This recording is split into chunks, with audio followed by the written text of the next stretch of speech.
গল্প ছোট্ট কাকু ও জাদুর বীজ। একটি শান্ত সুন্দর গ্রামে থাকত ছোট্ট ছেলে কাকু। কাকু ছিল ভীষণ কৌতূহলী আর দুষ্টু। সারাদিন সে দৌড়ঝাঁপ করে খেলত। গ্রামের সবার প্রিয় ছিল। একদিন কাকু খেলতে খেলতে বনের পাশে চলে গেল। সেখানে সে দেখল এক অদ্ভুত বৃদ্ধ লোক বসে আছেন।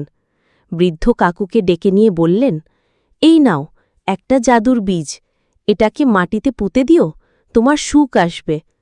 কাকু খুশি হয়ে দৌড়ে বাড়ি ফিরে গেল। সে তাড়াতাড়ি বীজটা মাটিতে পুঁতে দিল, কিন্তু অনেকক্ষণ কেটে গেল, তবু কিছুই হল না। কাকু রাগ করে চলে গেল। পরের দিন সকালে ঘুম থেকে উঠে কাকু অবাক হয়ে গেল।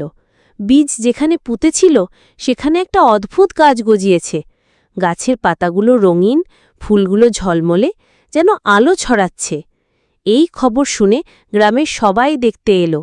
গাছটা শুধু সুন্দর নয়, যে কেউ গাছের নিচে বসলে তার সব দুঃখ কষ্ট মিলিয়ে যায়, মুখে হাসি ফুটে ওঠে। গ্রাম জুড়ে আনন্দ ছড়িয়ে পড়ল। সবাই খুশি আর হাসি খুশি হয়ে উঠল।